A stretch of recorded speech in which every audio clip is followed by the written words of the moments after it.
Guys, welcome to Mega's World. Today we are going to making Marconi pasta.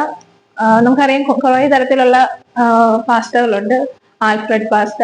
So today we will go and make Mega's delicious pasta. Okay, come, we will go and make pasta. Come on guys, we will make Mega's delicious pasta. Okay so നമ്മൾ എടുത്തിരിക്കുന്ന സാധനങ്ങൾ ഞാനൊന്ന് പരിചയപ്പെടുത്തി തരാം.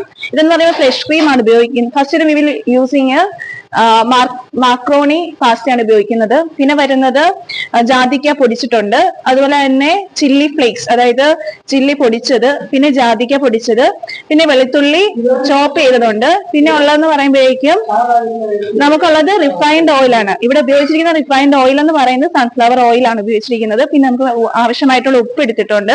പിന്നെ വരുന്ന butter വരുന്നുണ്ട്. അപ്പൊ ആദ്യമേ നമ്മൾ ചെയ്യുന്നതെന്ന് പറഞ്ഞു കഴിഞ്ഞാൽ ആദ്യമേ നമ്മൾ കുറച്ച് വെള്ളം പാത്രത്തിൽ എടുത്തിട്ടുണ്ട്. ഇതിനകത്തേക്ക്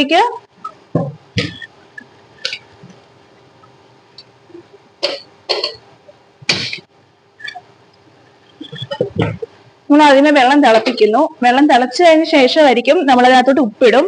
ഉപ്പിട്ടതിന് ശേഷം നമ്മൾ ആ വെള്ളം തിളച്ച് കഴിയുമ്പോഴേക്കും നമ്മൾ മാക്രോണി പാസ്ത അതിലേക്ക് ആഡ് ചെയ്യും.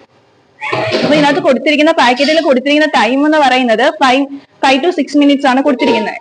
അപ്പം കുറച്ചും കൂടെ 6 minutes കൂടുതൽ പോയി കഴിഞ്ഞാൽ അത് കുറച്ചും കൂടെ എന്ത് ചെയ്യുക, കുറച്ചും കൂടെ വെള്ളം പിടിച്ച് അത് കുളവായിട്ട് വരും. അതുകൊണ്ട് നമ്മൾ എന്ത് ചെയ്യും, below than 5 minutes or 5 minutes below we will of that.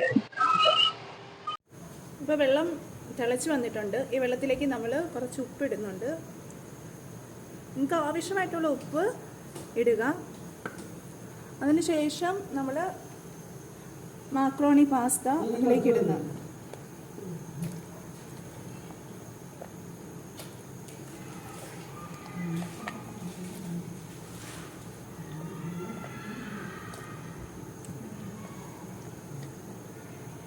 ഹോസ്റ്റലായതുകൊണ്ട് അതിലെ പാത്രങ്ങളെല്ലാം കുറച്ചും കൂടി വലുതായിരിക്കും. അതുകൊണ്ടാണ് നമ്മുടെ പാത്രങ്ങൾ കുറച്ചും കൂടി വലുതായിരിക്കുന്നത്.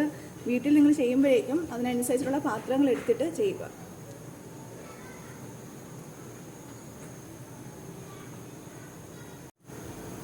ഇപ്പം അത് ശരിയായി. അപ്പോൾ ഇപ്പം മാക്രോണി ശരിയായിട്ട് വന്നിട്ടുണ്ട്. അപ്പോൾ നമ്മൾ ഈ പാത്രത്തിൽ നിന്ന് വേറൊരു പാത്രത്തിലേക്ക് ഇത് മാറ്റുകയാണ് ചെയ്യുന്നത്.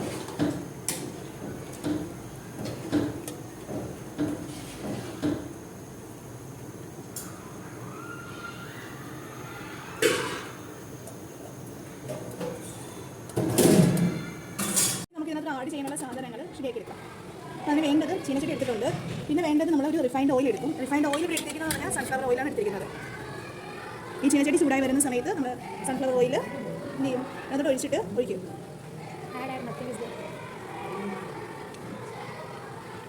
കുറച്ച് മാത്രം മതി റിഫൈൻഡ് ഓയിൽ. നമ്മൾ ആഡ് ചെയ്യുന്ന ബട്ടർ അതിനകത്ത് പിടിക്കാതിരിക്കാൻ വേണ്ടിയാണ് നമ്മൾ റിഫൈൻഡ് ഓയിൽ ഉപയോഗിക്കുന്നത്. ഫ്രിഡ്ജിനകത്തോടെ നമ്മൾ വാങ്ങിക്കുന്ന ബട്ടർ കുറച്ചും കൂടി വെള്ള രൂപത്തിലെത്തും. നമുക്ക് ആവശ്യമായിട്ടുള്ള ബട്ടർ ആഡ് ചെയ്യും.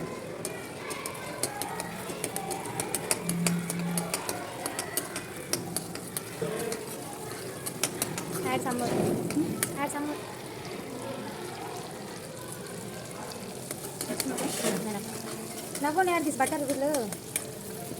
ഇതിനകത്തേക്ക് വെളുത്തുള്ളി ആഡ് ചെയ്യാം.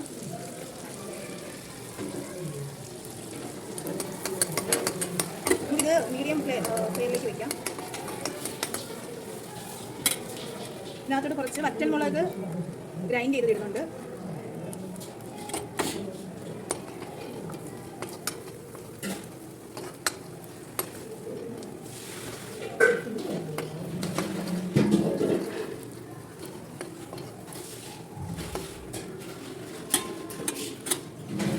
ഇതിനകത്തേക്ക് നമ്മൾ ഫ്രഷ് ക്രീം ആഡ് ചെയ്യുക.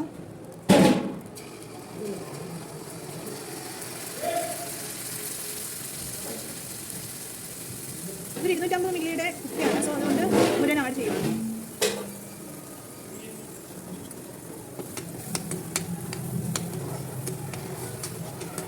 നമ്മളിത് ആഡ് ചെയ്യുമ്പോഴേക്കും മീഡിയം തീയിലേക്ക് വെക്കാനായിട്ട് ശ്രദ്ധിക്കുക.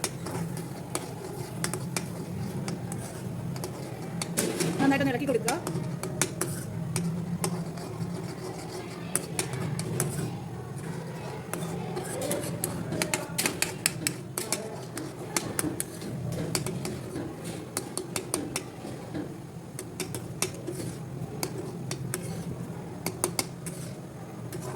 വേവിച്ചിരിക്കുന്ന പാസ്തയ്ക്ക് ആവശ്യമായിട്ടുള്ള ഉപ്പുണ്ടോ എന്നുള്ളത് ഒന്ന് ടേസ്റ്റ് ചെയ്ത് നോക്കുക. ഇല്ല എങ്കിൽ ഈ സമയത്ത് നമുക്ക് എന്ത് ചെയ്യാം, കുറച്ച് ഉപ്പും കൂടെ അതിനകത്തോട്ട് ആഡ് ചെയ്യുക.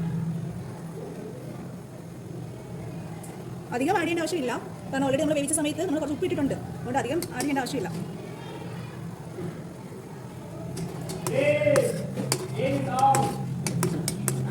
ഇപ്പം തിളച്ച് വന്നിട്ടുണ്ട്. ഇതിലേക്ക് നമ്മൾ വേവിച്ച് വെച്ചിരിക്കുന്ന പാസ്ത ഇതിലേക്ക് ഇടുക.